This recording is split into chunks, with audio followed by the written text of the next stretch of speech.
Bismillahirrahmanirrahim. Assalamualaikum warahmatullahi wabarakatuh. Alhamdulillah, segala puji bagi Allah, zat semesta alam yang menciptakan kita semua, yang menciptakan tidak hanya makhluk, tetapi menciptakan alam semesta, dan Allah pun menciptakan hal lain berupa aturan-aturan main ketika kita hidup di dunia. Jadi Allah ketika menciptakan manusia, Allah menciptakan dua hal juga. Yang pertama adalah wasilatul haya, yaitu sarana-sarana hidup, dan yang kedua adalah minhajul haya, aturan main. Jadi manusia atau makhluk ketika hidup di dunia, Allah sudah kasih dua. Pertama, sarana hidup dia berupa alam semesta, gunung, air, sungai, laut, dan sebagainya. Kemudian Allah berikan yang namanya minhajul haya, aturan main. Nah, terkait dengan minhajul haya, aturan-aturan main yang Allah berikan baik dalam bentuk larangan maupun dalam bentuk perintah dalam Quran, itu diistilahkan sebuah mekanisme untuk mengatur manusia. Kenapa sih Allah Subhanahu wa taala itu mengatur manusia? Ternyata ada konsep yang dinamakan dengan istilah maqasid syariah. Maqasid syariah. Nah, hari ini kita akan bahas tentang maqasid syariah dari sisi implementasi koperasi syariah. Baik Bapak Ibu, kita mulai. Mayoritas ulama sepakat bahwa ketetapan hukum yang berasal dari Allah Subhanahu wa taala maupun dari Rasul itu tujuannya hanyalah untuk memberikan kemaslahatan, yaitu memiliki manfaat, berfungsi mencegah kerusakan atau ketidakseimbangan, dan menghapus unsur kejahatan atau dosa. Itu salah satu itu adalah tujuan atau maksud mengapa Allah Subhanahu wa taala memberikan aturan main atau memberikan hukum. Pengetahuan mengenai berbagai macam tujuan atau atas ketetapan hukum Allah, yaitu maqasid syar'i, akan dapat membantu memahami teks-teks keagamaan an-nusuh asy-syariah dan mengaplikasikannya dalam kehidupan realita.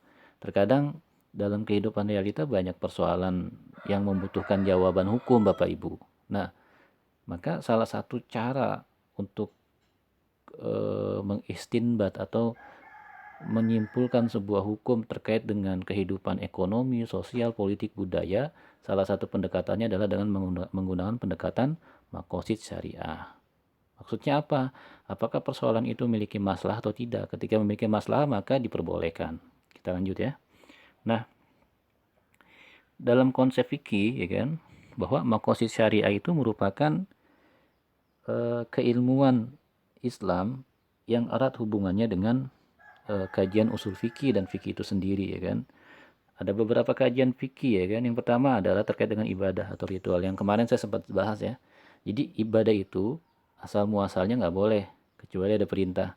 Jadi Bapak Ibu jangan melakukan aktivitas ibadah kalau nggak ada perintah. Karena kalau melakukan itu ya namanya misalnya bid'ah dan sebagainya atau penyimpangan gitu kan. Misalnya contoh sholat subuh 2 rakaat perintahnya. Jadi nggak boleh melakukan sholat subuh 1 rakaat ya gitu.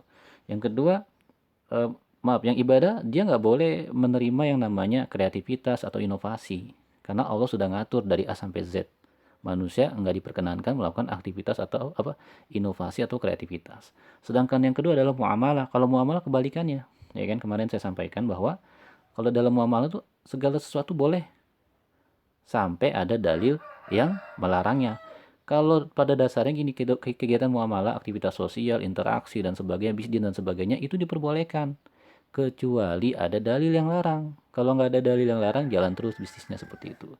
Yang ketiga adalah jinayah. Nah, ini terkait dengan yang kedua tadi yang muamalah itu, dia boleh menerima inovasi, dia boleh menerima kreativitas selama tidak ada dalil yang melarang. Yang ketiga terkait dengan hukum kriminal. Nah, ini diatur dalam Islam. Nah, kesemuanya ini kaitannya erat dengan konsep maqasid syariah seperti itu. Nah, maqasid syariah berarti tadi ya, tujuan Allah dan Rasulnya dalam merumuskan hukum-hukum Islam. Tujuan itu dapat ditelusuri dalam ayat-ayat Al-Quran dan Sunnah Rasulullah SAW sebagai alasan logis atau alasan logis bagi manusia bagi rumusan suatu hukum yang berorientasi kepada kemaslahatan umat manusia baik di dunia maupun di akhirat kelak, ya kan? Makanya ada rumus-rumusan ini, hukum itu ada rumusannya kan. Pertama ada wajib, sunnah, mubah, makruh, haram, ya kan. Kalau bisa contoh, kalau wajib dikerjakan, kalau wajib itu dikerjakan mendapatkan pahala, dari ditinggalkan dosa kan gitu. Ya itu jadi ada rumusan-rumusannya. Rumusan ini adalah hasil dari mekanisme pemahaman kita tentang maqasid dan sebagainya. Kemudian prinsip maqasid syariah itu apa sih kan? Ada prinsip-prinsip maqasid syariah, ya kan? Jadi ketika kita bicara masalah maqasid, dibuatlah sebuah prinsip-prinsip umum. Jadi tujuan umum dari maqasid syariah adalah tidak lain tidak bukan untuk mewujudkan kebaikan sekaligus menghindarkan keburukan atau menarik manfaat ketika ada sebuah aktivitas bisnis yang memiliki manfaat lebih besar ketimbang mudorotnya, nah ya, maka itu boleh kan gitu. Jadi dipilah mana maslahnya, mana mudorohnya gitu kan.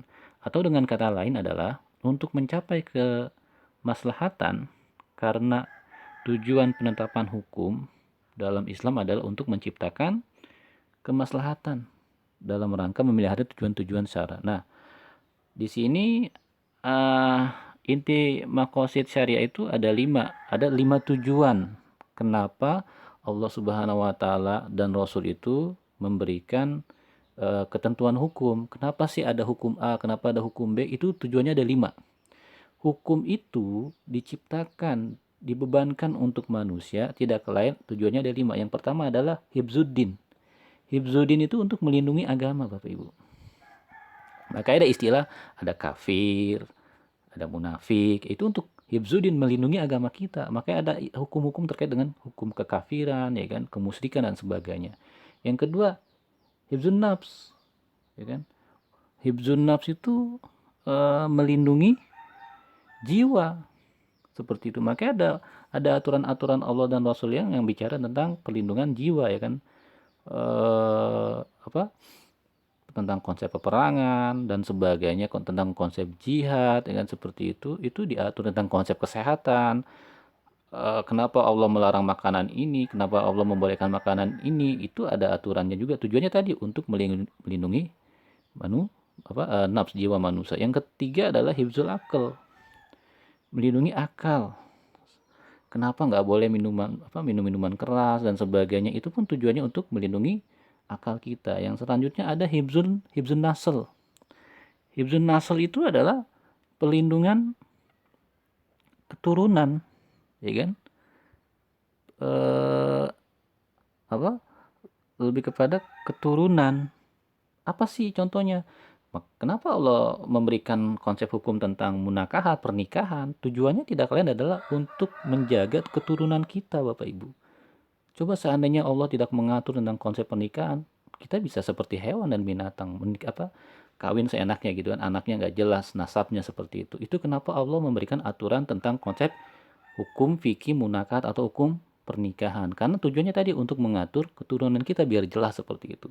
Yang kelima adalah hibzul amwal atau hibzul mal. Nah, ini yang di koperasi yang kita bahas adalah untuk perlindungan harta. Ternyata Allah mengatur, ya kan, bagaimana cara seorang hamba mendapatkan hartanya, mengelola hartanya, kemudian mendistribusikan hartanya. Nah, ini pun nanti terkait dengan aktivitas koperasi.